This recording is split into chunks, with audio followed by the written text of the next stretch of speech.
Oh, speak, bitch. Come on now.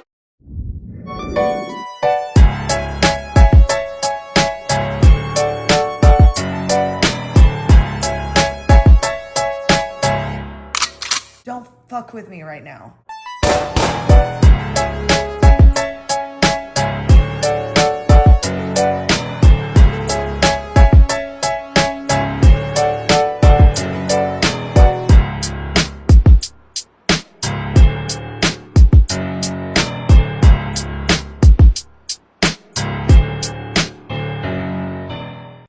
Hello, pretzels, and welcome back to the Tripod. Just a reminder, this is a spin-off of the Still Real After Party podcast. Speaking of which, the Still Real After Party podcast will be doing its WrestleMania predictions show tomorrow or whenever you hear this. The four people who aren't Zanka watching this, you know it. Be sure to go on Sheriff Zanka's Still Real After Party Instagram. Look for the post and post your questions for Jake and Zanka to answer on the WrestleMania Predictions podcast. Thank you, Sheriff, for watching. Thank you, people, for listening, subscribing, all that good stuff. All four of you who watch the Tripod, all three of you who watch APBW, that content as well will be coming out slowly but surely. I like to take my time because I'm fat and lazy, but I'm also a perfectionist. But anyway, I digress. Enjoy the new episode of the Tripod. Can you name three famous people named Clint? Well, being a backwoods white guy, I can name a country singer. Clint Black. I mean, that's I might be racist today, so That's one. well, I mean, depending on what your sport is, I mean, there was a NASCAR driver, Clint Boyer. I think Two. he had some crossover with WWE. Clint Eastwood. Bingo. Three. Now, you see how challenging it was to try and dig and sift through the memories of Clint? What happened to the name Clint? Why are there no more Clints? Has it gone the way of the dodo? I think so. Well, I mean, yeah, because I mean, everybody's trying to come up with like better, more. I don't know if you want to say odd, but more fascinating names than just your normal like Clint or even like John's or Steve or Joe, all that stuff. I mean, they're going with Apple and all that stuff. So I mean, There's, I think the name Clint is a vestige of our past. Like, for instance, women's names, Gertrude, you ain't never gonna hear that again. I could only think of Clint Eastwood and Clint Howard, who is Ron Howard's brother. He's the guy, the big-headed dude who's in Bill the Water Boy, and he's in all kinds of like horror movies. But I just found it fascinating that some names are just they're gone. And the only way they're gonna come back is if this generation steps up and starts naming their pets Clint. The next cat I get, I'm gonna name Clint or cunt. Yeah, I'm on the verge. I don't know, but regardless of it, I just thought also something else that has been on my mind. Whatever happened to Bob's Burgers? Remember that was a huge hit like a couple years ago. They came out with a movie, and now now you fucking can watch it vanished. on FX and like FXX. I think that's the only. I think I've seen commercials for that when I was watching. I think the when they do like the Avengers marathon on FX on the weekends and stuff like that. I think I saw a commercial for that during one of those. Have you ever burned calories to be like, hey, honey, Bob's Burgers is on. Let's check this out. It's a new episode. Yeah, no, I wasn't interested in because you saw a commercial for it and it's just like this looks like something that like Adult Swim would air at like 1 o'clock in the morning. Just the way they had the people drawn. It's just like, is this like a Japanimation on acid almost kind of? I mean, To me, it looked like lazy animation, and I did give it a shot. apparently all the women's voices are voiced by men. I guess they couldn't find they can't employ women to make women's voice. I don't know what happened. It's slightly funny, but you really have to fucking hang in there in order to wait for a laugh on this show. You would think that they would have the chick that they would have make coffee and change the Culligan water could get double pay for something like that. She'd come in, do a voice, go make sure the coffee pot's still not burning up and breaking, and then have her come back and voice some more women.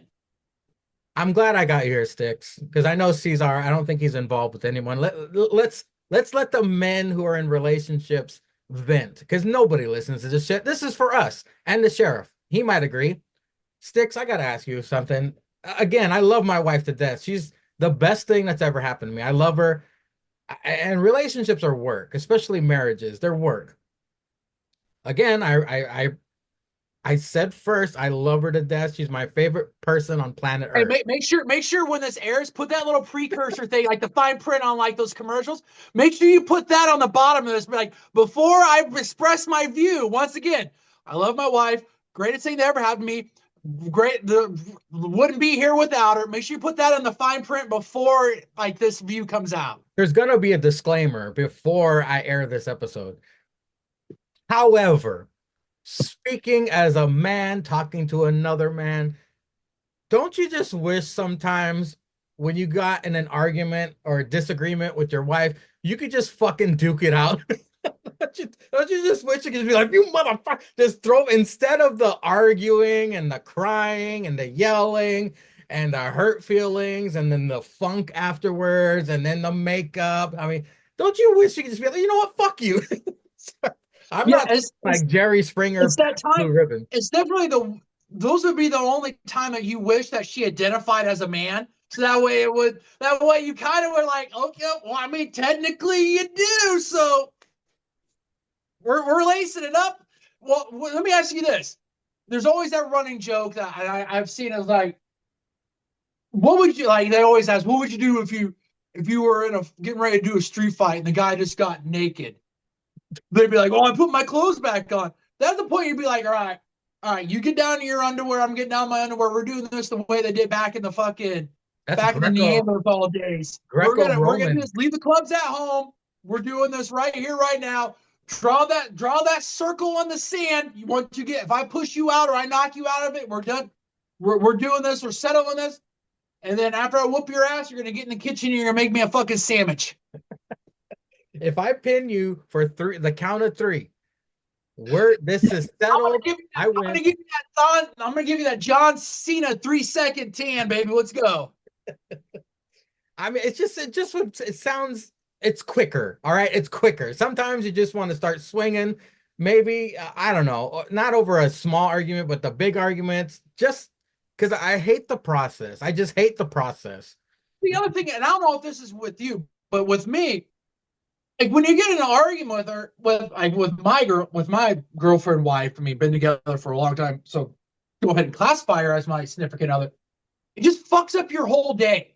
It's like this is why they talk about like they're mental ninjas. They know what the fuck they're doing, and for them, they're like, well, I've made the mistake of like I've come back and I revisited that, and she's like, oh, you're still thinking of that like 2 hours ago? I've already moved on. It's like, yeah, but you've done enough emotional damage to me for this that now I'm just like, you get all hyped, like you're just like, you're like hulking up, and then it's done. It's just like, yeah, but I know I'm all pissed off. I'm still pissed off because I believe I'm right. You are always seem to never be wrong. You've never admit like, oh, my bad, sorry. No, sorry, hands up, that's on me. They never admit that they're wrong.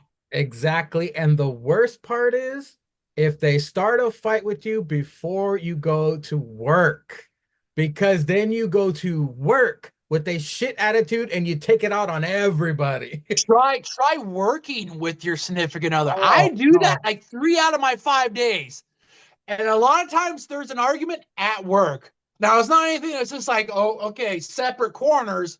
This is one of those things, and then it's just like, now I gotta continue working with her. I gotta drive home for supper with her. And now after I get off work, I gotta come home with her to her. That's Fuck too me. much. That's an Son of a overdose. bitch. That's an overdose of monogamy. That's an overdose. It's too much sometimes. But ladies, if you are watching, I know you're not. We love you. We just want to let off some steam. I mean, maybe we'll just go on video games, Street Fighter, and just start beating the shit out of each other on there so the cops aren't called. But again, I digress. I was gonna go back to doing. I was gonna go buy one of those overpriced Wrestle Buddies and just do like what I did back when I was like 5 or 6, and just do wrestling moves on the bed, and I'll end up breaking. I mean, my fat ass already breaks my bed enough as it is, getting in and out of bed every fucking day. Might as well go ahead and put the final nail in the coffin of the fucking thing and just go ahead and do that and let some aggression out. Or those big sumo outfits, you see on TV, they're in the inflated sumo outfit, just start fucking chest bumping each That's other. how we do it. That's how we do it. We get those giant fucking those sumo outfits, or those fucking inflatable like clear balls that you always see them do. This is what we do. Woman in one, guy in the other. Best 2 out of 3. Let's go. Put that shit on TV. Somebody's gonna pay for that. This is like you put that on like the Game Show Network. Couples. We come up with a catchy name. Sheriff, you can come up with a catchy name. This is what we do. Like a half hour of just couples who got an argument. Like send in your best cell phone footage. We do it that way. Just bam. We got a fucking TV show right there. They probably already do that in the trailer parks, but I think I lost my train of thought. Okay, so the train of thought has been derailed, so I'm going to change subjects. 6, within the past 7 days, I know you're a busy man. I know theaters aren't a simple trip. However, have you seen or watched anything entertaining since last week? Yeah, I got me and the wife got the new Mark Wahlberg movie, Flight Risk. Oh, nice. We got that in. That was really good. It was neat seeing him play a different role than what just the typical Mark Wahlberg. He played it really well. It's also got Topher Grayson Yep. in it, which if everybody doesn't remember that 70s show, he was the guy that was dating the somewhat good looking at the time redheaded chick that was also now in who became more famous, I believe, in Orange is the New Black. Yep. I forget the lady that played the federal agent, but she did a good job. It was an overall, I thought it was a great movie. It was one that kept you entertained, kept you focused in it. They had a couple of agents that she would be on the phone with. One of them had this voice that me and my girlfriend's like, where have we heard this voice from? Come to find out, it was Leah Remy. Yeah. She played one of the agents. It was a surprisingly, because when you watch a movie like that, when you watch the trailers, it's like this is going to be in an airplane. So basically, a tin can. How are you going to keep my vision? How are you going to keep me involved in this? They did a good job. I thought it was really great. Come to find out, Mel Gibson produced it. Yes. So he put down the fucking O'Douls to be able to put a movie together. Great job. Keep doing that, Mel. Keep doing it. Otherwise, that's the only one I've seen in the last 7 days. And like the last month, I've watched Companion, which has one of the girls from Heretic. And then one of the best B-rated horror flicks you can watch, Popeye the Slayer, man. Yeah. So, not bad. It could have been way worse, but it's all right. More on Flight Risk here. I went in, I knew Mel Gibson had something to do with it. So I braced myself for this could be a train wreck. I was like, this could be terrible or this could be great because he did Passion of the Christ and Aztecs or whatever it was called. So I go in with my buddy, we watch it. Again, it's limited storytelling because they're in a plane the whole way. And you have, like you said, there's only 3 people in there and people on the phone. There's also that Indian guy, that Hindu guy she kept talking to. That guy did a great job. I thought he was in on it. I thought he was evil, but it turns out he wasn't. But we saw this movie when it first came out in the theater. It got a 30 from the critics. And try and guess why. Because of Mel Gibson, probably. Exactly. They didn't even want to give it a chance. The people gave it a 62. Me personally, I'd give it a 7 out of, because I do 1 through 10. I don't do the percentages, but I'd give it a 7. It was a pleasant surprise, like you said. It was entertaining, it was funny, it was great, and it's challenging to have that compelling of a story when you're in a limited space like that. And Mark Wahlberg, again, you're used to seeing Mark Wahlberg play the douchey hero, buff guy. He's in here with a fucking bald cap. He's got a bald cap. He looks fucking hilarious. And he's being very nasty. He's very nasty in this movie. He's sick, sadistic, twisted guy. But yeah, it was a great movie. I liked it. Yeah, like you said, him talking to the back and forth with him and that federal agent after they end up finding out, like even with Topher Grayson, like there's that like when he sees the fucking uh the actual pilot's ID. Yeah. And him and Wahlberg and the agent, they're going back and forth. They got their fucking headset on, and he's just like, after he did shit talking before he found the ID, and then he's just sitting there, and he finally starts thinking, he's like, I'm fucked. He's just like, shit. Well, this day went from great to worse. Didn't he piss himself? I can't remember. Was that during that, or was that when he got arrested? When I they think ended up fucking. I I thought it was couldn't when remember. he saw the flight, the real pilot's ID under the seat, and he was all freaked out. He was trying to get her attention and shit.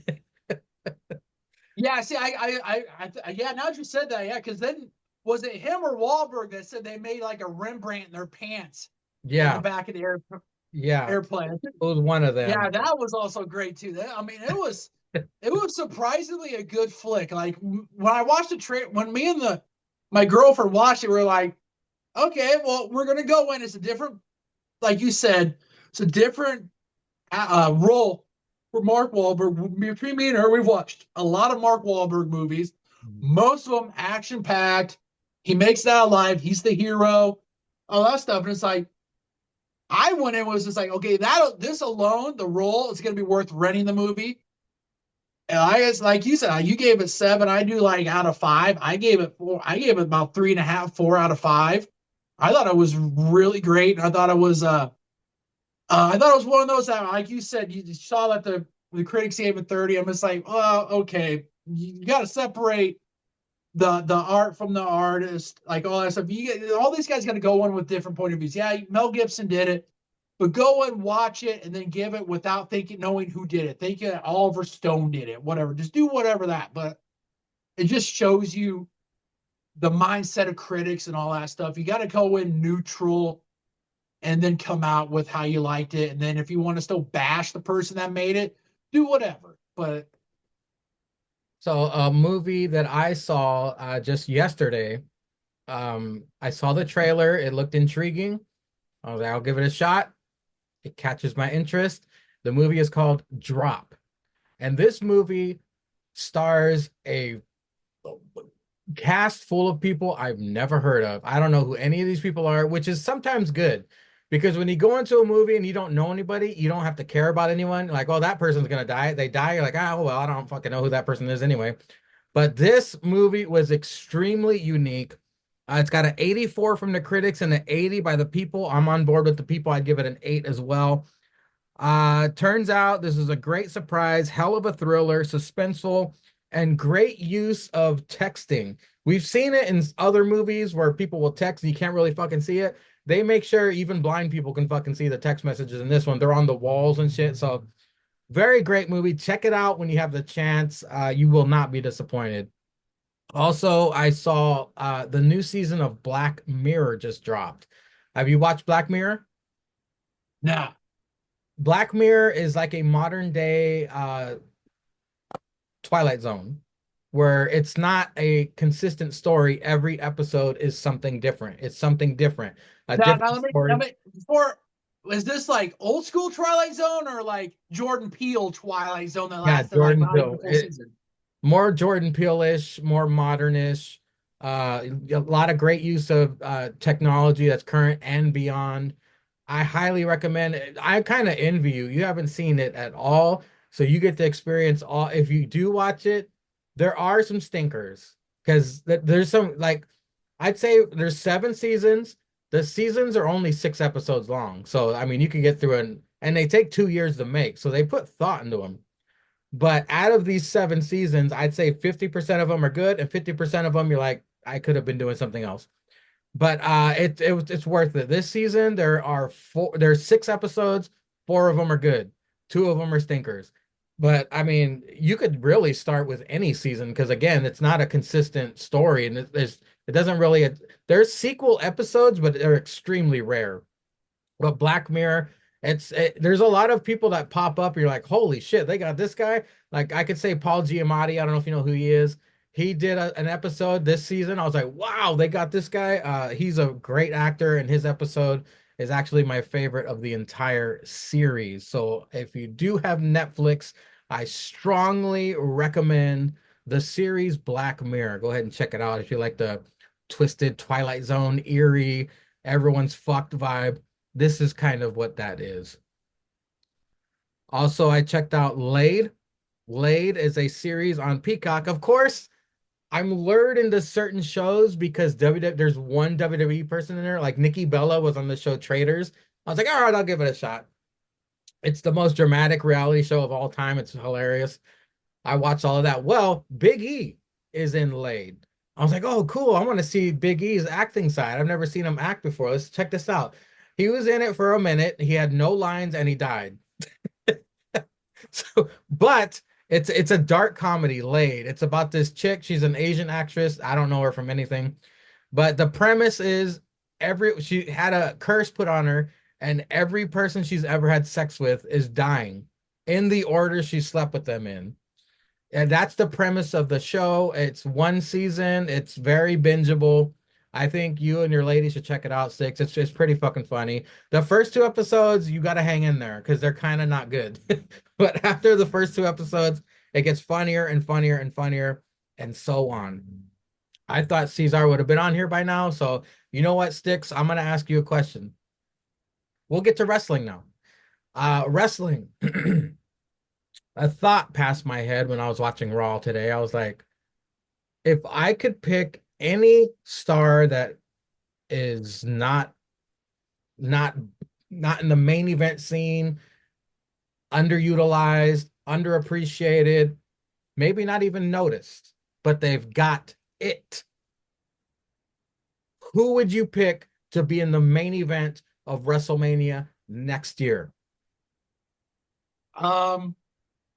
I'd go Karrion Kross just because I've seen a lot of his. I like the work that he's done in like backstage and also like the stuff that he's done psychologically with a lot of the people that he's wrestled. Like obviously tonight he was supposed to wrestle AJ Styles.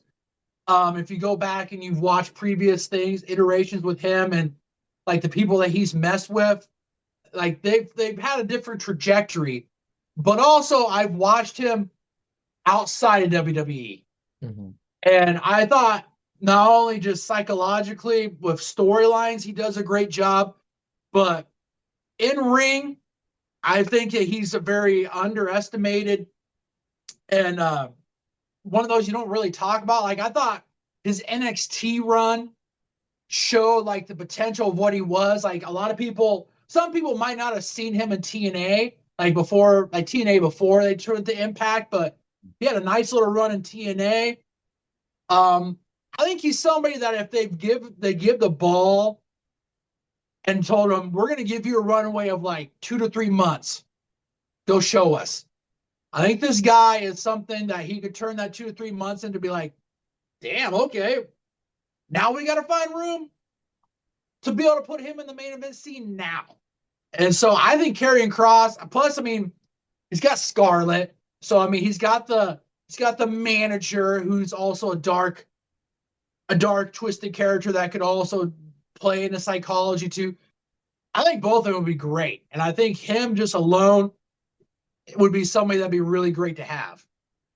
That's great. Yeah, because he's got the what Jake would say. He's got the aura. Like he's got the mic skills, obviously. He does need to work on his wrestling, but he does have Scarlett, so he'd be a great chicken shit heel moving forward, that would be a great choice. My choice needs a lot of work on promos as well, but as a big fan of his NXT days, and he's kind of on the down low on the main roster, but this man I think is going to be a mega star if booked properly, if used properly, and potentially maybe if I was booking, I would find some direction for this young man because I see the it factor there, Sticks. Julius Creed. Julius Creed is fucking amazing. And the shit he did at NXT, it's not even being talked about what this man can do. And that's just the surface of his talent that he's showing. We haven't even seen the full potential of this young man. He's got his brother, who's also a great character. I still think it's funny that it's Julius and Brutus. So they're going to do a split, and we're gonna hear that line. We're gonna hear that line. It too brute. We're gonna hear that fucking line. Brutus is gonna turn on him.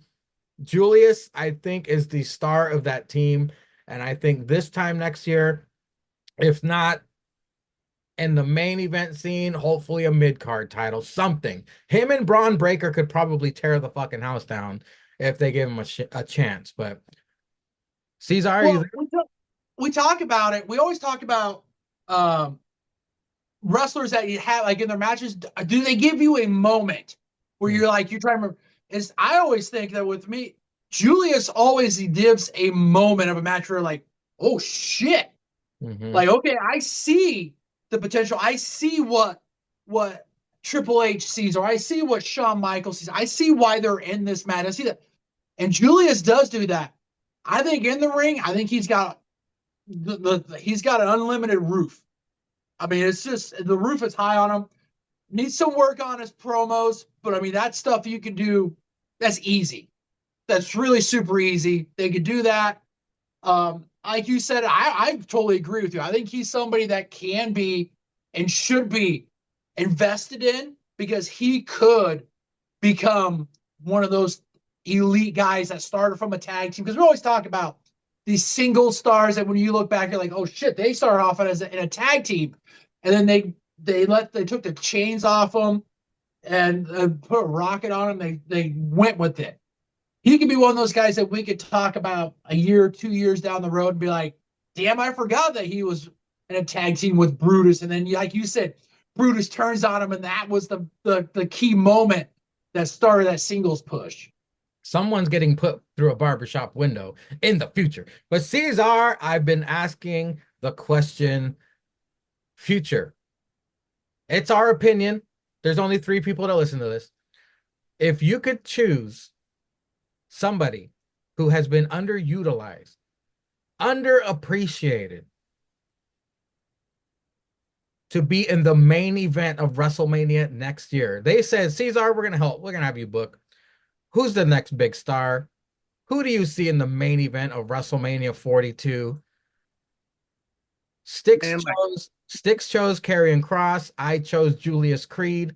sure, Who do sure. you choose? Who Like half the guys on SmackDown. I mean, literally half the guys on SmackDown. literally? Like, literally. I mean, you got Mello. Like Mello ain't getting used right. Mello ain't getting no wins. He ain't getting no push. He ain't getting no title shots. Okay. Come on, We hey, all hey, hey, know Mello don't miss.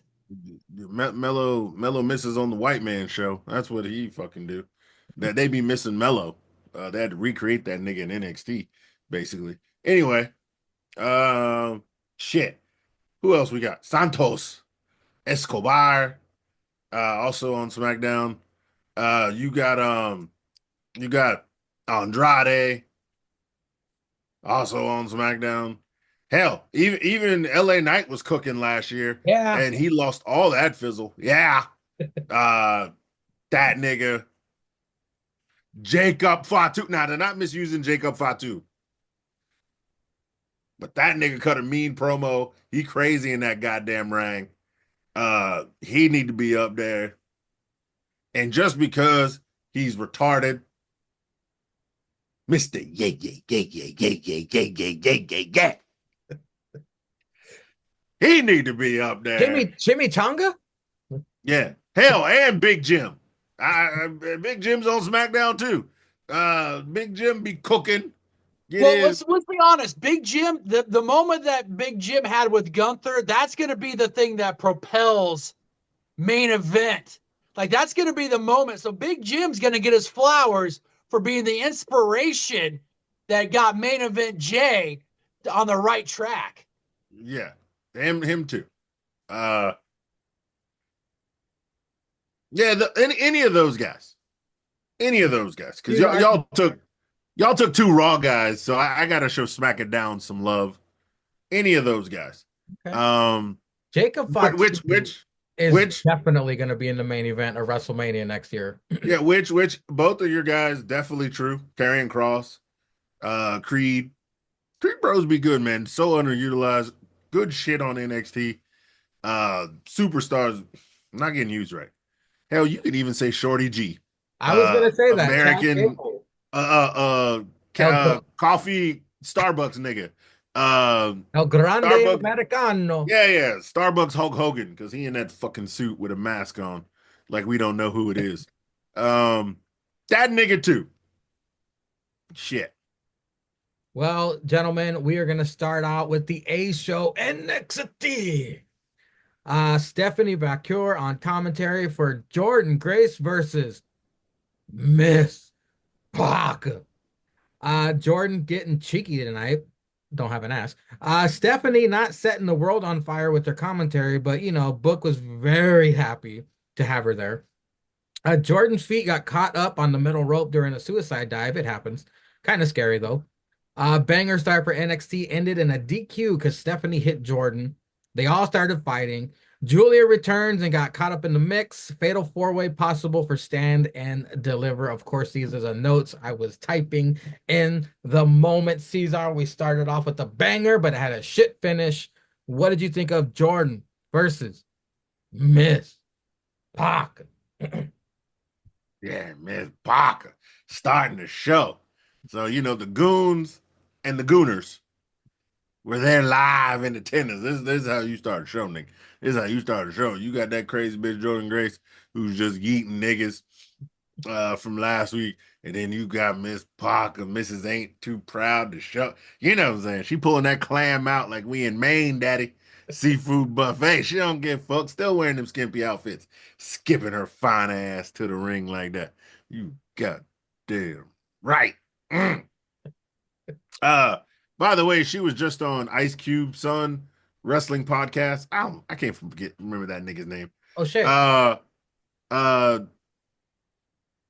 That's just a sweet woman up there. She is not an asshole like she appears to be on TV, and she does see everything. She did see that shit with Michin when Michin slapped her on her ass, and that nigga fainted in the background on TV. She said that was like a top 3 moment for her in NXT. So she does see everything. So Miss Parker, salute to you and your service and that ass. Yeah, great match, and also the champ out there wilding out. Booker T about to be on the couch again. He filming Sticks. You don't have TikTok, but Stephanie Vaquer was singing Booker T because that Spanish nigga that wrestles sometimes in WWE. God, I can't remember his name, but he famous. Bad Bunny. Bad Bunny. Remember he sang that song Booker T. So she's sitting there performing it like on a TikTok, and then Booker T shows his ass up in the goddamn TikTok. So Queen Charmel got him not even on the couch. That nigga is in the shed with the lawnmower in the hammock. Okay, he ain't even in the house right now. Yeah, he's sleeping on the couch of the Performance Center right now. Yeah, he probably ain't even leaving Florida. He ain't been to reality of wrestling in 3 weeks. She is not letting this nigga back into Texas and canceled. She probably put him on a no-fly zone, so he's probably still in Florida, just laying on a bench, hoping the weight doesn't fall on his ass at the Performance Center. But hey, Vic, I don't blame him. Can I don't blame him on your couch? Yes, yo, hey Vic. Nah, he ain't even calling Vic. He called the real boss. Hey, Mackenzie, it's Book.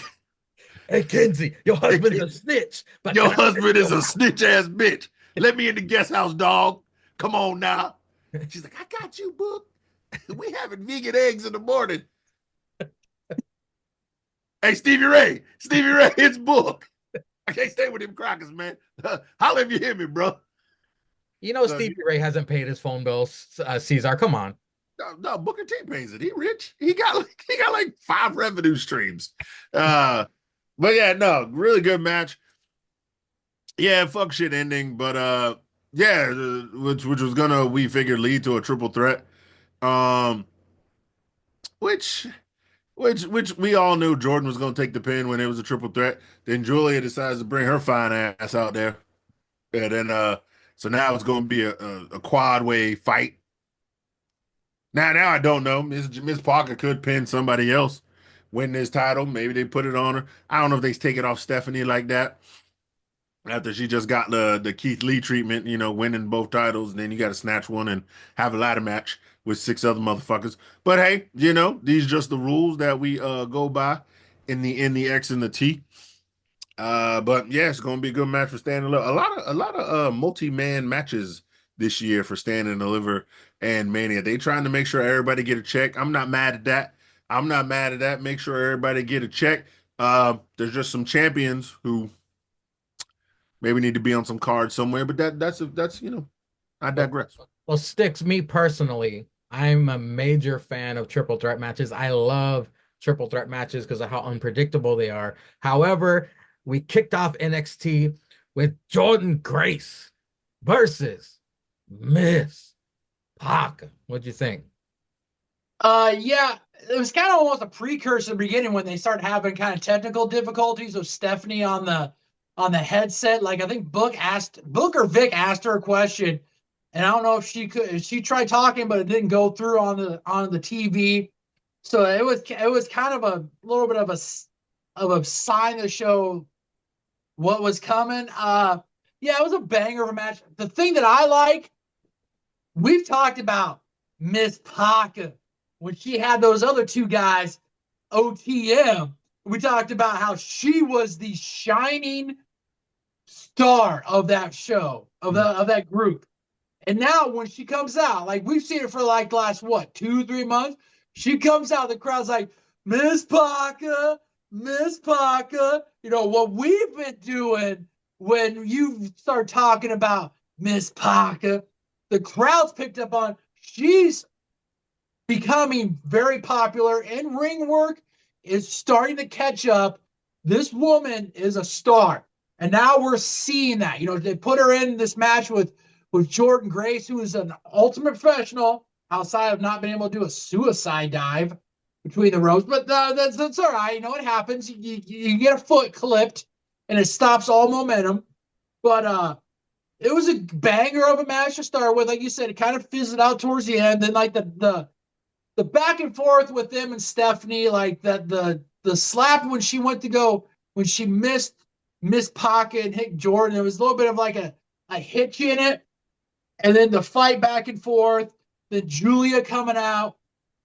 Everybody thinking, the relationship with her and Stephanie, they were like, oh, they're gonna be friends. And then she ends up turning on her, hitting her with that finisher. Jordan tried selling the oh shit. She had that look of like, oh wow. And Miss Parker's still like, man, I gotta take these fucking earrings off. I still got a fucking scrap. So I mean, like you said, I'm also a fan of multi men and women matches because it allows that to not be a typical match. Like you could use the environment around you. You can it allows you to also give like other stars like rests in between, so that way they don't just fully blow their load and then they're gassed for like the next 5 to 7 minutes. So I like it. This setting them starting to plant the seeds of a fatal 4-way at the beginning of the show was great. We know that Stephanie's will take on everybody and anyone. Like if they would have kept that North American Championship around her, she probably would have been like, yeah, I'll do a ladder match at Stand Deliver and still go out and defend my NXT championship. Like you could have bookended it. Ladder match to begin with, and then the NXT Women's Championship at the end. But obviously, you don't want any injuries to happen. Like you don't want her to go out have a ladder match, get an injury, and have it affect the main card, women's main card, main championship match. So I understand it, but I also part of me was just like, I wish I would have liked to seen her defend both at Stand and Deliver because she's such a talented wrestler in the ring that somebody like that could do something like that. But as a precaution, you understand why. Yeah, and the women's division is so fucking loaded that they did that for a reason, to have more women have more opportunities. Again, like Cesar said, to get that bank for Stand and Deliver. But up next, Fast and the Fraserists, I'm sticking with that name, I don't give a fuck, versus Swipe Right. New people from Evolve that are never seen them. However, talk about a match that was too fast to take notes. The youth of Evolve able to keep up with Fraxium. Okay, I'll throw him a bone. Most of this match, but of course, the best tag team on earth was victorious as per usual. Swipe Right shows a lot of promise and potential, though. Jasmine Nix versus Sol Ruka. This was a ladder qualifier match. Both of these women impressive in this match, both showing moves I've never seen them pull off before. Sol is a superstar. Jasmine showing so much improvement here. Some fatal influence shenanigans, but Jasmine gets that Sol snatched. Sol qualifies for Stand and Deliver, but take nothing away from Jasmine. Great match from the women of NXT. Actually, this was my favorite match of the night. Was shockingly Jasmine versus Sol Ruka, my match of the night. Sticks, what did you think of Fast and Fraserists versus Swipe Right and Jasmine versus Sol? Both these matches show you that the future, like what we've always talked about with NXT, is that the future is super bright for not only just NXT, but for the main roster for months to years to come. Both these matches have showed you that the future is bright for WWE. You talk about the tag team match. Now they brought up tag team Swipe Right from Evolve. I mean, that's probably going to end up being the NXT show that if we ever go back to do predictions that we're going to force the losers to watch. It might not be a bad thing.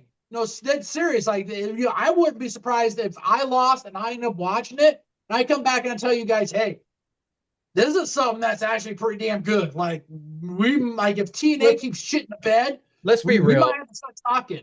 I'm going to be the one watching it. But it wouldn't surprise me if we're like, there's more going on here than what TNA and ATW on Saturdays has going for it combined. Like when you see these guys with Swipe Right, not only do they have the charisma, the backstage, like on the mic skills, all that stuff, the vignettes, they are hitting out, but the in-ring work is there too. So you can see that, like, okay, these guys, I could see in like 4 to 6 months, these guys could be NXT Tag Team Champions. And I wouldn't disagree with it one bit. They go out there with Fast and Fraserists, Fraxium, whatever you want to call it, a great tag team, the top tag team in NXT right now. And they were with them, move for move, neck to neck. They were with it. It shows you that these guys put up a hell of a fight, and Fast and Fraserists, it wasn't a walk in the park. Like, these guys had to be on their game.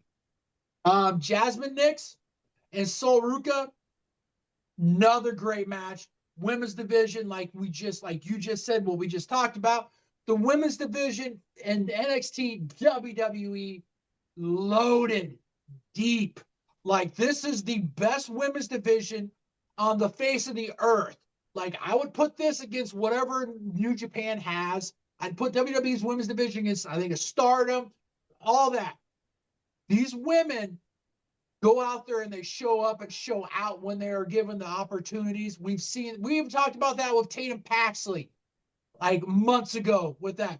Now Jasmine Nix in a faction with two women that are building their way up from mid card to being like upper echelon women in that division. She goes out there with Sol Ruka, who we talked about, got the potential, but we just feel like they're kind of afraid to pull the trigger on for any kind of title run because she might get injured because she's coming off the ACL. But it might just be a bump in the road because since she's come back with her tag team partner, they put on bangers. Sol's putting on great singles matches. This was another one of those. She's got a great finisher that's going to get her views on anything social media for any small clips that they throw out there. And now we've seen that with Jasmine Nix. She's there. Like she's like the she's right there. She's just got to get the work put in, and she could be a North American champion. This time next year, she could be already qualified for a women's North American ladder match, and we could be talking about how she's one of those 2 or 3 out of a field of 5 or 6 that you could see winning and not bat an eye and not have a problem with. So this is what we talked about for numerous years of NXT. They're so loaded, they're so deep, and whoever's running the show, Trips, Sean, they're putting their people in great positions to show up, show out, and basically show that, hey, there's a reason why I should be in this match, but there's also a reason why I should be in multiple title matches, or let alone just even multiple number 1 contender matches. Yeah, I mean, my God, it's fun to see the beginning. It's fun to see the beginning before they get drafted and then their career's over. Cesar, we got Fats and the Frasers versus Swipe Right and Jasmine versus Soul. What did you think? Yeah, we got fucking what is this? Timu Pretty Deadly here. These 2 fruit booty ass crackers talking about they so pretty you gotta swipe right. What the fuck is this? Yeah, them niggas. They I don't know. I don't watch Evolve. They alright though. They alright. They did their thing in the ring. Timu Pretty Deadly. I ain't mad at them. I guess we just can't call them Timu Pretty Deadly. I don't know. Them niggas are scrawny as shit though. Niggas need about 3 sandwiches. You know, they need to figure out if the hard R's are backstage and get a sandwich and some sour cream and onion chips and a grape soda from them niggas. All right, they look a little scrawn. You put on some weight, but still, they was up there against the champs. Champs gonna make it do what it do every goddamn time. Okay, so yeah, you can wipe that. You can go ahead and get rid of that. But yeah, Soul versus old Jasmine Nix. Shit was good, man. You know what I'm saying? Yeah, this was probably match of the night. Mm-hmm. I don't know, man. They got Soul just working everybody, cooking. She one of them ones, okay? She one of them ones. I mean, still got love for Miss Parker. You know what I'm saying? And we know Jordan Grace is a vet. But Soul need to be up there fighting for this heavyweight championship, man. You know what I'm saying? If y'all want to give Soul, a run, North American. I mean, she been back for a while. She been back for a while since that leg injury. You know what I'm saying? And she been hitting these crazy soul snatches out of nowhere. And then if you ain't gonna, bring the women's tag titles back down to NXT, because their tag teams be cooking too. Soul, you gotta give Soul something, man. But if you want to keep it with Daria, you know what I'm saying? Zaria, whatever fuck bitch name, Moose Hunter bitch, Big Buck bitch. Yeah, if you want to keep with her, totally fine, man. I'm not mad at that. But damn, Soul's a generational talent, man. She ain't had a bad match yet. I'm gonna say I'm putting on wax. She ain't had a bad match yet. I don't care if the bitch was on Evolve or whatever that shit was called before that. Level Up or fucking the Indies, nigga. She ain't had a bad match yet. She been out here cooking like she need to do, and she needs some gold. Y'all need to recognize this woman because she out here killing the game. And yeah, that was damn near match of the night on NXT. That shit cooked. Yeah, give credit to Jasmine coming along. You know what I'm saying? She was getting it in where she fit in. Yeah, she hit some cool moves as well. Got some shit on. Had a really good tip up. I ain't mad at that. Fitting in with Fallon and JC Jane, Book Coonan, you know, three hot women looking angry and pissed off. So Book was cooning. He might as well coon. I mean, nigga, staying with Stevie Ray. You know what I'm saying? Had to beep that nigga because his next telephone was off because he ain't paid the bill. You know what I'm saying? But hey, you gotta do what you gotta do, man. These streets is hard, baby. Um, so yeah, I was not mad at that. But yeah, it was match of the night. This shit was good shit. For sure. Ricky Saints in ring cutting a promo on All Ego. Lexus King slides his ass out there. Eddie Thorpe comes out. Wesley and the new R's come out. Eddie keeps shouting about race. All Ego hits a twisted grin on Ricky. It's clusterfucky man. Mm-hmm. Izzy Dame versus Ren Sinclair.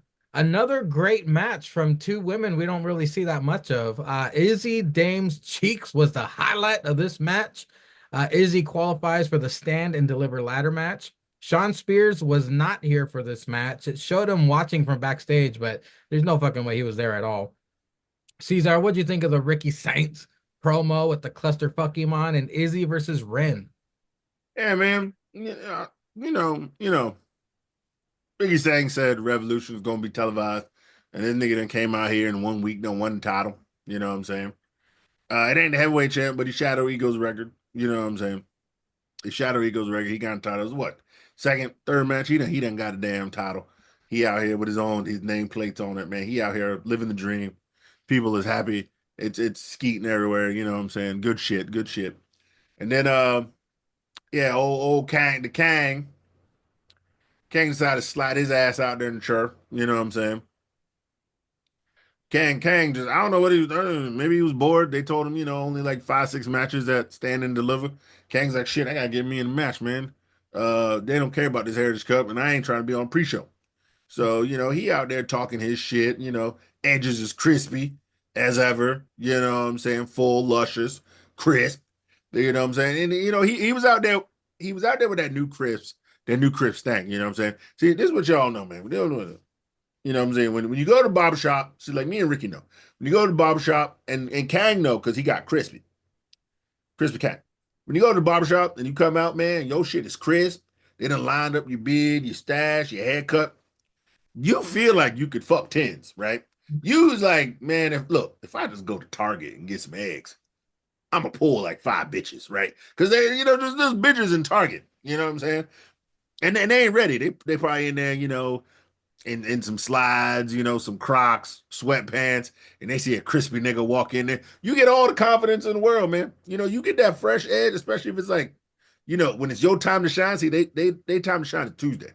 But if I go get a cut at the shop on Thursday, that Friday, you can't tell me shit. You can't tell me shit. I go into work ready to slap motherfuckers. You know what I'm saying? Look, I ain't come here to work. I came here to look good.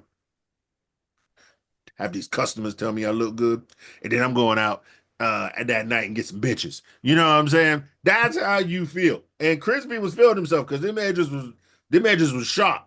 Okay, I seen them. They could cut diamonds, nigga. They was sharp.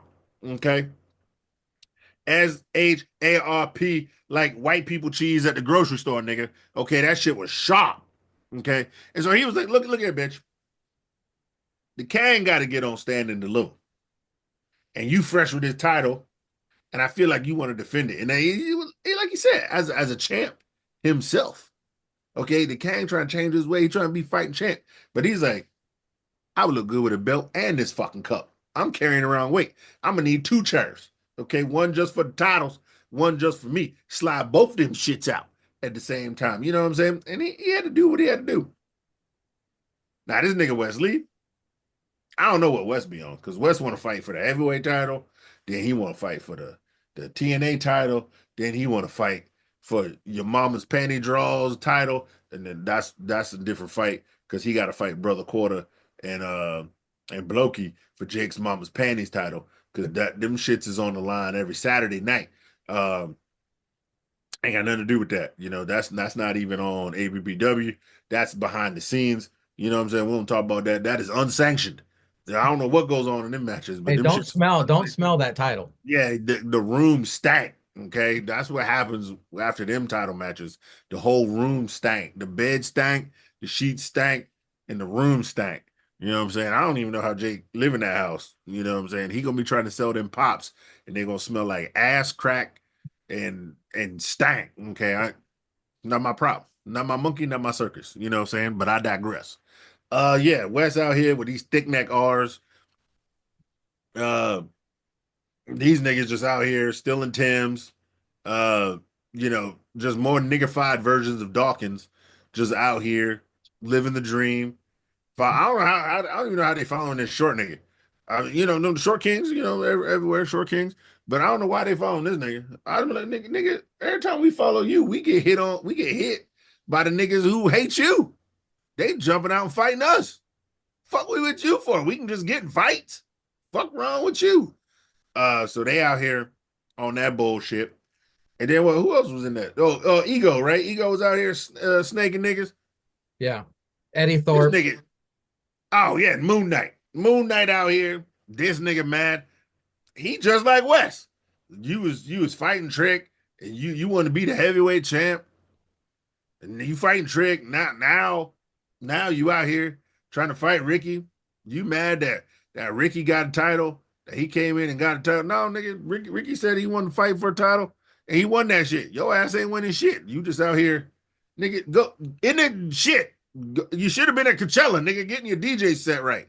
You know what I'm saying? Fuck out of here. That shit was this weekend. You worried about Ricky. Nigga, get your set right. Get your ass to Coachella, man. Shit. Worry about Dakota Kai with your bitch ass. I hope she probably pinning your ass every night too. Yeah, he should be at home, Nava witch holing Dakota Kai. He should be. Or out there hitting that Punani dance for that shit that fell in his lap, keeping them gods happy or something. And you worried about niggas in the ring. And then Ego sneak hitting niggas. And then got a plane ticket to TNA fighting for title. This nigga Ego don't know what title he want either. This nigga just want more titles. Look, I mean, I get it. When you're the new toy of the week, you the fresh thing on the market, everybody want to whoop your monkey ass. And Ricky know what he doing. He put himself in that situation. But yeah, he better figure out who he fighting to. This shit about to be a 5-way match for the title, too. So I don't know what's going on here neither. But I'm just here for it. If crackers and niggas won't fight and get in this ring, who am I to stop them? I just want some good shit on Saturday. Did you like Izzy versus Ren? Oh yeah, Rick QCC out here representing Izzy Dame, the I guess the next white bitch on the block taking that breaker meat. Yeah, she humping them now. No more big titty Cora Jade, tall ass Izzy Dame. Braun Breaker just trying to make his way through the list. I guess he can't fuck no main roster bitches. So he's got to stay with some them NXT sniz. I ain't mad at you. We all know the crooked.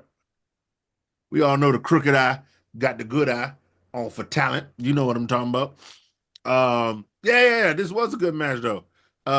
Izzy Dane and Rim out here putting in the work, doing dirt. So we know we're gonna see them call outs coming up soon. Because the future is there, the talent is there. These ladies gonna keep the good tradition of best women's division going. So don't be surprised if they call up 3 or 4 bitches like they did last time. And these next women are be the ones to go for these North American and heavyweight championships. Yeah, Sticks. We had Ricky Starks out there getting jumped by everybody in the locker room who doesn't have a fucking match at Stand and Deliver. And then Izzy versus Ren. What you think? Yeah. Once again, we've talked about this with NXT WWE. They get talent from ATW, and then they put them on TV and they show ATW what you had sitting back in catering. They give them the opportunity to have a run and show you why you fucked up with them. Like the last we had saw with Ricky, he was tag teaming with Big Bill. And then he was supposedly Big Bill was supposed to turn on him, and then probably Ricky was going to be cast off the Fridays at Ram Trash. That isn't even around anymore. So he was kind enough to make he was on Ram Trash because remember he got in a thing with Edge, and then we just never saw him again. Yeah. So he would have been relegated to a show that had, at the time, maybe a couple months left to air, and then he would have been having to make his way on the indies like he did before he was so graciously released and allowed to land like a feather in the WWE. This guy showed up. He showed that he's got the charisma. We've talked about how great Ricky is. And now he's in there with another guy that ATW wasn't using that we have talked about. All Ego, who is making waves on 2 shows. 2 shows. This guy is showing up on Tuesday nights. And then he's coming out on Thursdays, which we'll talk about a little bit more, and having great back and forth with the Kang of TNA. But we'll talk about that. We'll talk about Thursdays. And then you're going to put him in there with Crispy, like Cesar talked about, a man who gets a haircut on a Friday and is out in the streets catching body counts Friday nights. Moon Knight, who only relevance is he goes home to Dakota Kai. The only thing he's got going for him. He's out here giving out smoke signals. And like Cesar said, he should have been doing his, he should have been at Coachella working on his freaking scratch and sniff fucking skills. He should have been doing that. He's not doing that. And then we got Wesley, who is synonymous with the North American Championship, who's dipping in and out of being in the NXT Heavyweight Championship picture, TNA Championship picture, and now bringing himself back in the North American, which isn't a hindrance to a talent. Like, it just shows you that this guy is good enough that you could throw him into any title picture, and he's not going to miss a beat. So we had that segment. I thought it was a great segment. This was a great show to set up for the show before. Stand Deliver, great. Izzy Dane, Ren Sinclair. We talked about how Ren was starting before to make those steps to being a woman in that division. And Izzy Dane, she's getting that Braun breaking it off in her. And then she's also got the in-ring ability. Yeah, she barked you think he's bad in the bed as well, and she calls him Yawn Maker as well. She falls asleep on that dick. I forgot we called him that. Man, we called him that for like a year and a half, huh? At least. Now he's the biggest fucking thing on Monday Night Raw. The guy's I mean, he just spears people. That's it. Like, the rest of it is nobody cares about his promo. And nobody cares about the match. They just want to see him like run back and forth and spear people. Well, his promos are just like in NXT. He shouts, he barks. That's it. Unless he's with Kathy Kelly, then he talks normal. Well, not this past Raw, but go ahead, Dix. What else? I didn't watch it yet. But I mean, we talked about again, and what we have talked about for ever since we started doing this tripod talking about NXT. The women of WWE, the women of NXT put on banger of matches. Like, even these matches that just to keep you invested in the women that are in the division. They go out there and they wrestle like this, like they lives depend on it. Like, they ain't got no money to pick up that Plan B the morning after. So they got something to fight for. Like, they've got to get this.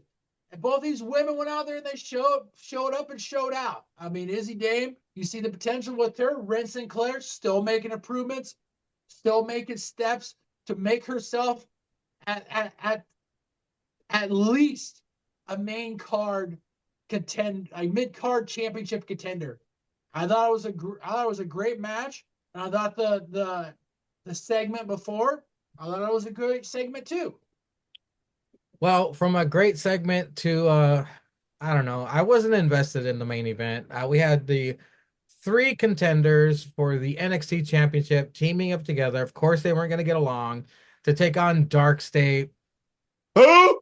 Exactly. They had to choose 3 of the 4, which why couldn't they just find one more person for the other team? But anyway, I mean, it's exactly what you thought was going to happen. Javon was going to shine bright like he always does. Oba and Trick don't get along, and they want to put over Dark State because, again, they are desperate for this stupid invasion renegade idea. Someone's not letting it die. Let's put these guys over. They just got one over on the NXT champion. What do we do for them for next week? We're gonna have them fight the D'Angelo family. All right, make it make sense. What? I don't really care. I don't really care about this. Like I said, the match They're of the fighting in the parking lot though, right? yeah, the match of the night was earlier. Somebody with, gonna die. Somebody gonna die in Jasmine that and lot. Ruka sticks. But what did you think of the main event?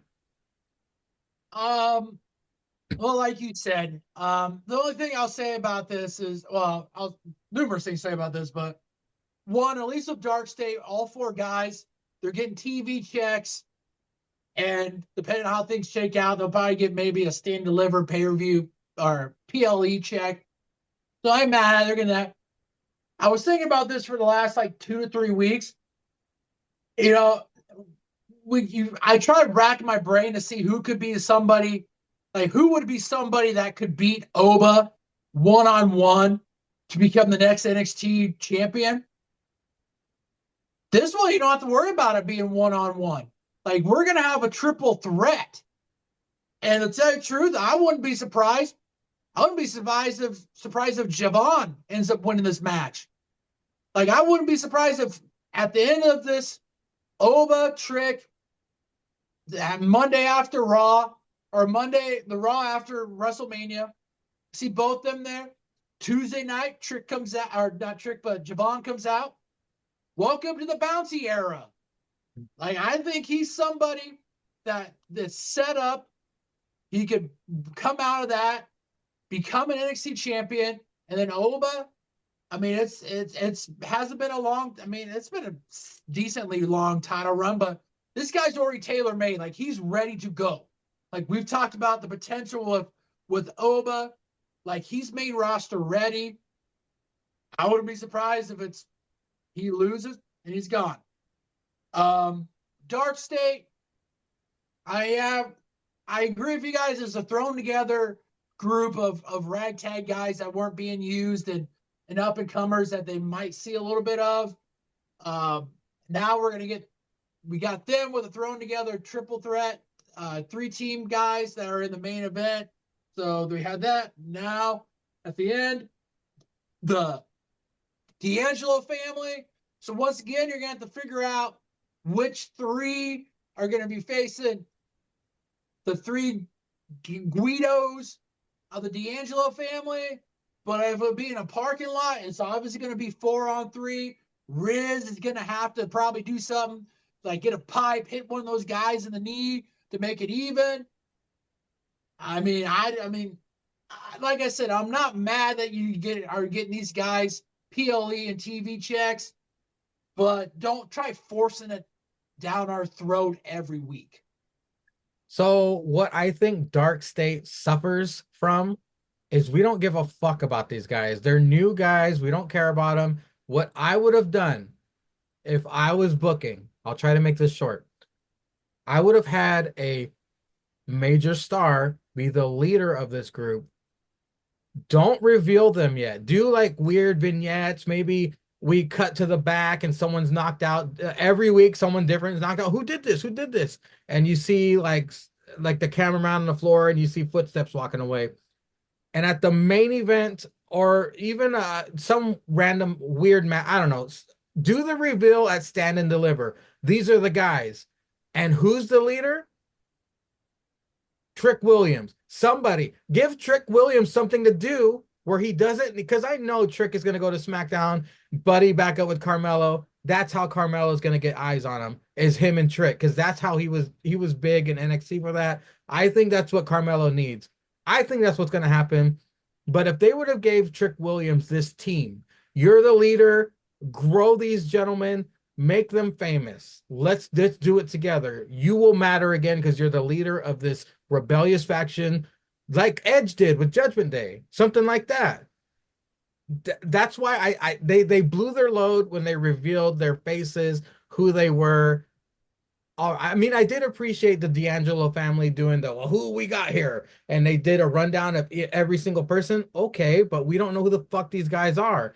If they had a ringleader, somebody with star power, be the one in charge, make me care. Give us a mission statement. What they're here to cause chaos. How original. They don't have a fucking mission statement. This is retarded. This is fucking retarded. I told you guys, I know the Shield was the one exception. They need to stop doing this because the fuckers never have a point. At least the Shield were bodyguards. They're kind of like the APA bodyguards for hire. You do our bidding. Dark State has no mission. It's pointless. They blew their load. They got one over on the three main stars who are main eventing stand and deliver. Doesn't make sense to me. I didn't like it. That's why I didn't even want to talk about the fucking main event. Sorry, Sticks. You had This something to say? this would have been great if you would have used this as a vehicle for Javon to come out as the leader of this group. Like if you would have because you could have had it, you had the triple threat set up, so they could have all came out, and then when he wins, you unveil that is the ringleader, and then obviously the rest of the group they still need work. Javon, he comes out of stand deliver champion. He's not going to get called up right away. He still needs some work. So you could have done that. You could have still used Start State as a vehicle to keep elevating Javon. And then whatever else you got out of it, like if you had it as a 4-man group, if you could have got 2 other guys, that would have been a tag team champions, at least contender out of it. If you could have used that, that would have been great. But if you would have used this as not only as a swerve for it to be, because everybody's not thinking Javon, plus he's getting big brothered, like he talked about for the last couple of weeks with Trick and Oba. So if you would have had him be like, okay, I'm tired of this, I'm gonna put this so that I'm the one. Like you guys are over here thinking I shouldn't even be in this match. I'm back here making moves that none of y'all I can't even see. And then the pull the wool over everybody's eyes, and then the great reveal at the end of Stand Deliver, which I'm assuming this will be the main event.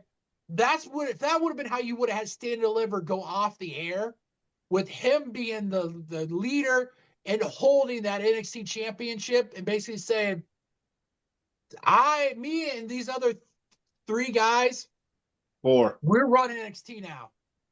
Like you got to go through us. And I'm the face, to quote Deji Styles, I'm the face that runs the place now.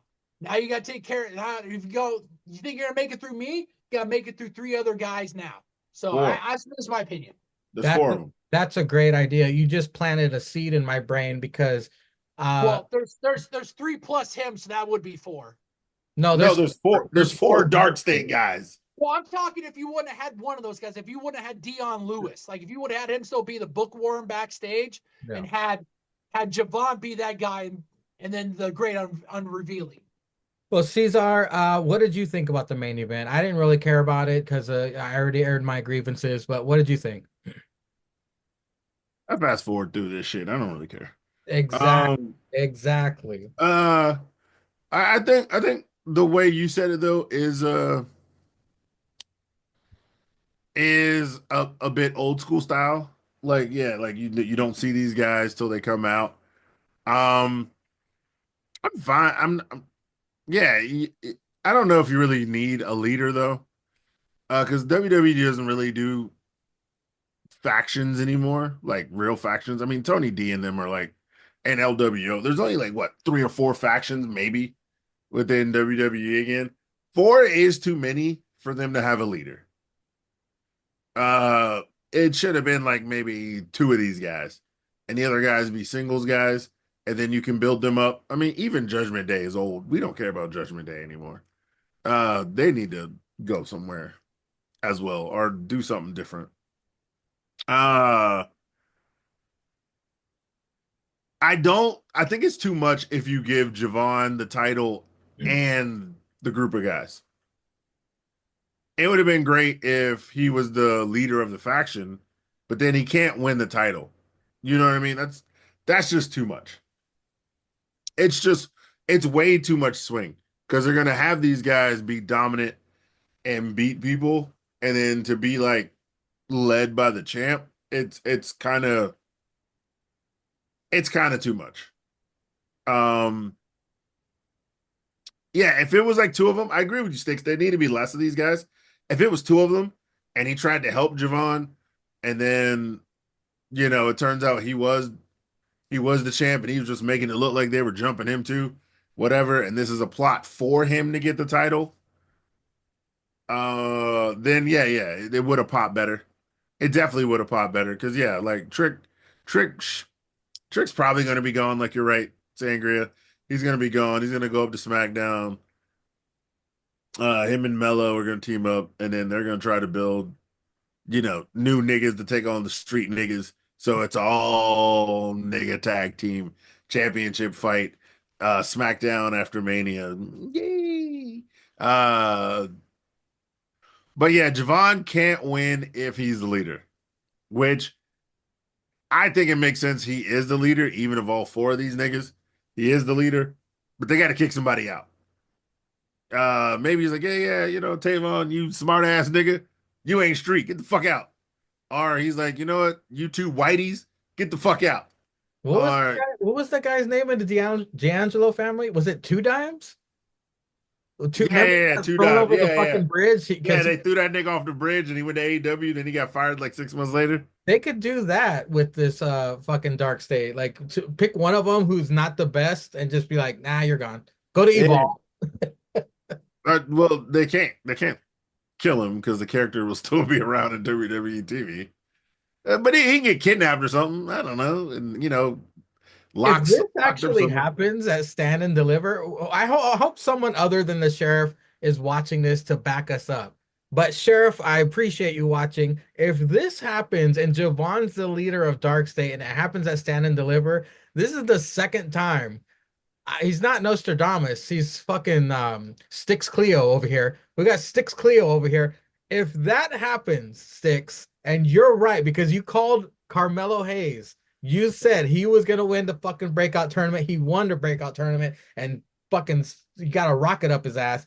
Sticks Cleo. If he if this happens, it's gonna I'm blow. just trying to catch up. How come everybody else can pick something on this podcast but you? Because you called me Negro Damas, you call him Sticks Cleo, and then we got. I'm just trying to catch up to Caesar Damas is what I'm trying to do. That's all I'm trying to do. I'm like the sheriff. I just like picking with my heart, and I'm always wrong. But yeah, I mean, it's fair. It's fair. But yeah, he can't win the title and have four guys backing him up. That's just goddamn ridiculous. I mean, who would they really fight against? Even if they do fight against the D'Angelo family, it's a 5-on-3. I mean, old girl gonna have to have a shotgun out there to keep the other two back. Well, let's just even talk about next week. Right now, we're looking like before they even make the unveiling. It's still 4-on-3. Like there's still four. Yeah, of but these Tony's a made guy. Tony's won almost every championship down there. He's got the most experience. They'll have him be a guy who's beaten up on. Like, think about it. It's two made guys, a rookie versus four rookies. So it's different. And they're not jumping them.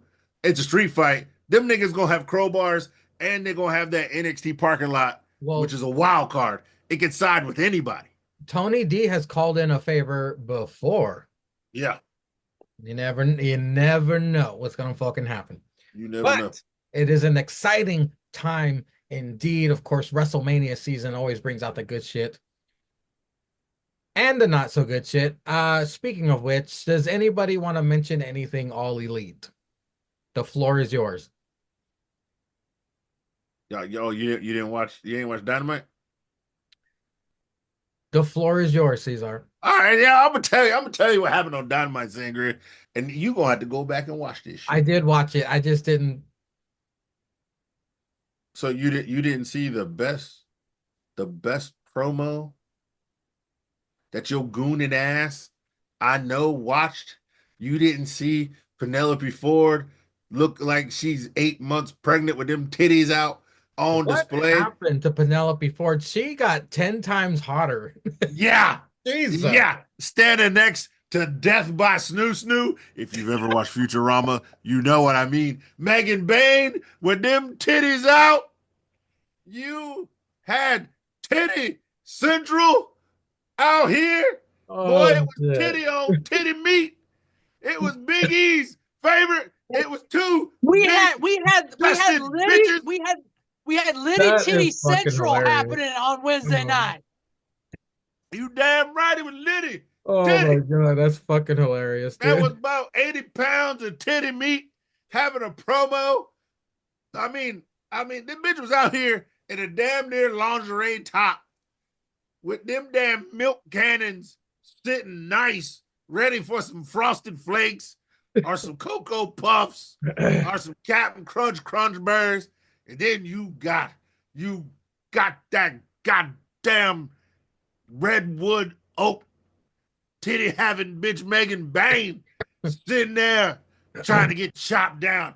Nigga, I almost got my axe out the shed and flew my ass out there and Paul Bunyan that bitch. I chopped down that big redwood. Fuck Big Bill. That's a redwood ass bitch.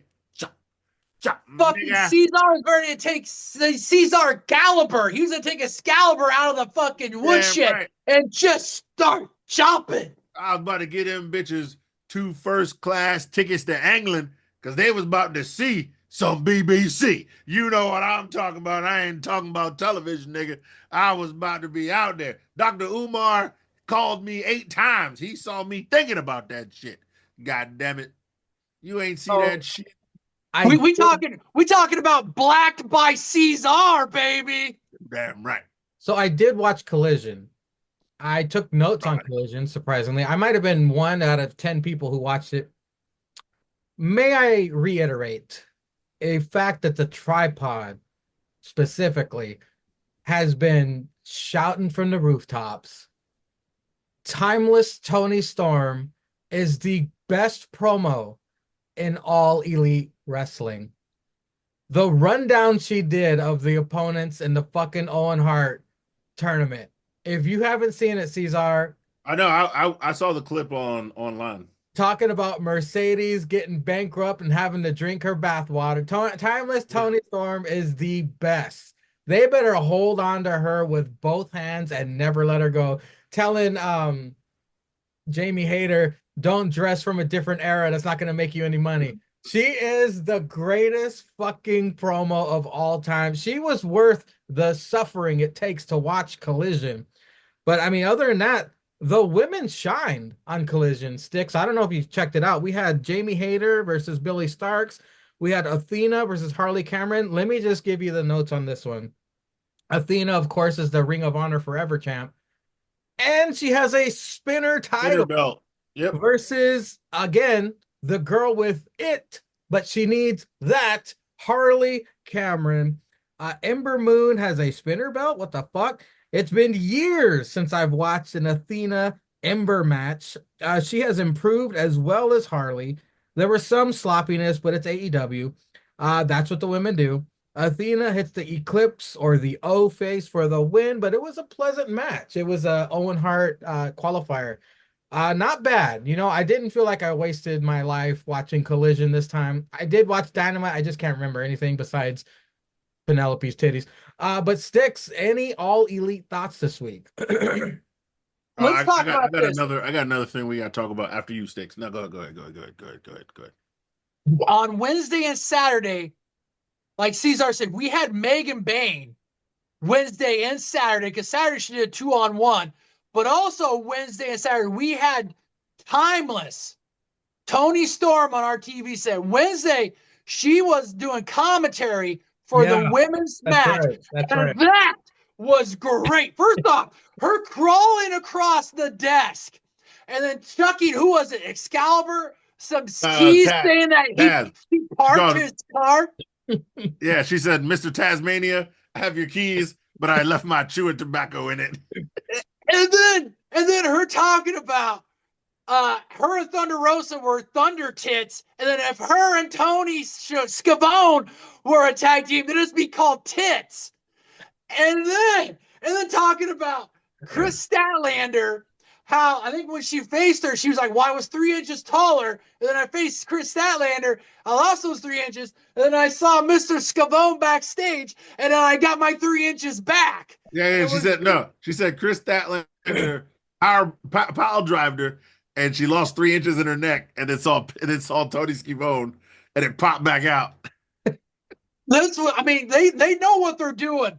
They got to put Timeless and Megan Bayne on Wednesday and Saturdays, and it was great. Like you said, Mangria, the promo she cut on Saturday, going down the line of the women in there. I will also throw this in.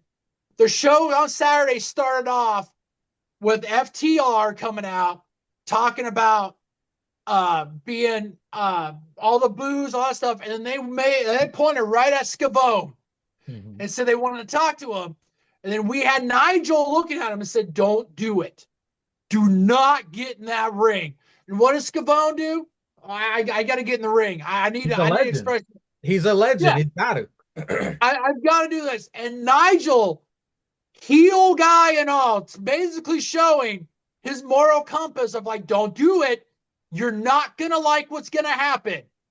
And then he does it. And as they're going to get ready to basically take 5 inches off of Scavone, Nigel stands up, and that's got the attention of FTR. And he's got to go in there and save his ass while also being like the responsible dad and looking at him as he's cowering in the corner. What did I tell you?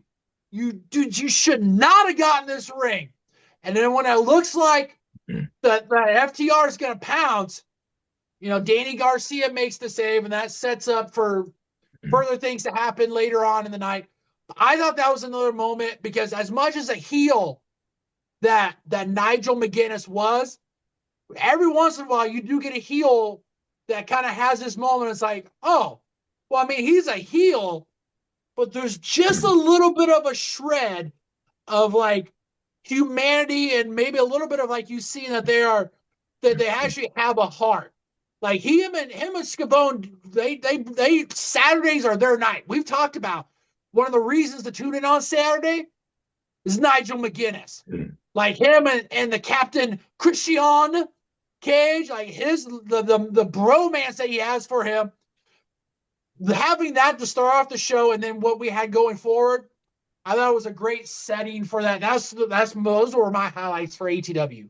So I want to have hope.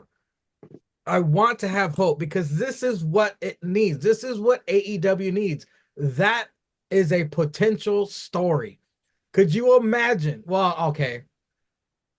Okay. I know it's disappointing, but I gotta throw them a bone if they do this. FTR was about to attack Tony. Nigel goes in for the save. That's awesome. That's an awesome seed planet and a story. Danny Garcia comes out. He gets beat up later, but whatever. It'll probably be Danny. But what I'm trying to propose here, Nigel teams up with someone to take on FTR because let's say FTR next week beats the shit out of Nigel next week. He's bloodied in the backstage and they show him cutting himself because that's what AEW does. So fucking Nigel's taken out. Danny comes in the ring, gets annihilated again. 2.0, I didn't give a fuck about 2.0, by the way. They got murdered too this past week. They get taken out. Nigel eventually comes back to make the save to help Danny Garcia to take on FTR. That would be cool to see Nigel in the ring again because when he took on Brian Danielson, I was invested. I loved it. That was cool. I've never seen Nigel wrestle. I didn't watch Ring of Honor. I didn't know. This motherfucker can go and he brings the heat.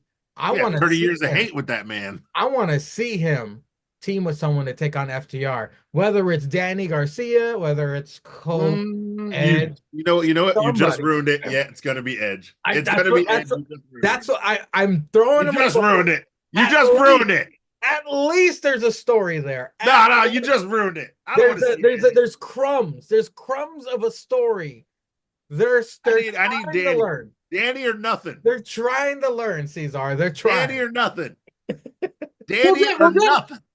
Well, then they also planted the seeds like during all that mayhem that was happening in that match. Then you had Adam Cole and O'Reilly and Roddy. our boy Roddy come out after being renamed again on Wednesday, what they're calling themselves. So you had those three guys come out to stop the FTR beating up all these guys. So it was just like Tony Skeets could have just left it with that. They did that and they walk out. Then you had to have Adam Cole, the Paragon or Paracycle or what the fuck ever, quadriplegic, whatever the fuck you want to call it. You had that. And it's just like, you didn't need to do that. Like Adam Cole, Danny Garcia, they had their thing. It ended that dynasty. Adam Cole won. Move on. Let those guys go do what they're going to do. But you had them come back and you had to basically revisit something that you didn't need to have revisited. The more things change, the more they stay the same. But gentlemen, I barely. Oh, last thing about ATW. Okay. That 8-man tag, right? Leo Rush and that cracker he with. What the fuck are those jackets? Did they have those jackets at the pay-per-view? What the Koopas? Nah, that's not even no Koopa. Them niggas look, I don't know. Them niggas look, I had to call them Niggymon, okay? They look like Pokemon with niggas inside. That looks like a fucking weird-ass oyster Pokemon jacket with niggas inside. Them was Niggymons out there. There was a pair of Niggymons out there. And Master Michael should have had a master ball to catch them Niggymons and make them take off their fucking jacket. Okay, that team had Ricka Nigga, it had Niggymons, and it had Spicosaurus. But that nigga hit a Samoan drop, so he make me think because only Hawaiian for nigga can hit that Samoan drop. Mexicans can't do that shit. So that shit was nigga deep, and they lost. The three crackers. Cross-Eyed Kid would be having that Ninjamon Go app if he was going for those guys. So he'd have it straight on his phone. You know what I'm saying, with a massive ball ready to catch him. But get the fuck away from them jackets, bro. Get the fuck away from them jackets. And then how all the bad guys gonna come out to Rick and Niggas music, and then on the good guy side, fucking Briscoe comes out solo by himself with his music, and then everybody else comes out to Osprey and they play the whole fucking track. It's not even no short track, the whole fucking track. And then Pac dead again. Yeah, I forgot this nigga died to Swerve Strickland. God damn, this nigga can't catch a break. Extremely injury prone. I know he's a hell of a wrestler, but that's gonna be another year off rehab and all that shit. And then apparently Hook got fucked up off air. Oh yeah, he got a concussion and he threw up in the ring. Yeah, but AEW said he doesn't have a concussion. I hope Taz. The official AEW story is he doesn't have a concussion. Yeah, apparently he yakking in the ring and he got all fucked up, but it wasn't on air, so you don't know. But goddamn Penelope Ford and them titties. Kid Sabian. Sticks. You like the Miz. Kid Sabian is the Miz, except non-talent wise. Of AEW. He got the hot bitch on the street. Sticks, just give us the main headline from Impact this past week. Well, I will give two things. One, we had the system. There was 3 matches, and each two singles and a tag team. The system had to prove themselves basically to each other to show why they needed to stay in the system. They won that. I mean, the only one there was kind of a hiccup in is that we had Cody Deaner versus Moose, and to start off that if Cody Deaner could make it 2 minutes with Moose, he got an X Division championship match. He made 2 minutes and then got his ass handed to him by Moose in 38 seconds. Yeah. So I mean, that was kind of really the only hiccup he had. Otherwise, everybody else, the system's still intact. They all showed why they were still together. Joe Hendry, basically we got everything set up for like a TNA TV pay-per-view that's going to be next Thursday. Unbreakable. Yeah. Yeah, which looks I mean, it doesn't look that bad. It actually looks like something that you would have to have a subscription to TNA Plus for, and it looks really good. And then the pay-per-view, is like the Sunday. Yeah, the following weekend. So Unbreakable is next Thursday. Or yes. This Thursday. No, this Thursday. Yeah, this Thursday, and then the pay-per-view is like is the week from Sunday. Yeah. And I will say, once again, I like what I'm doing. I like what I'm seeing with the crossover. All Ego, and this is going to be because I'm a homer.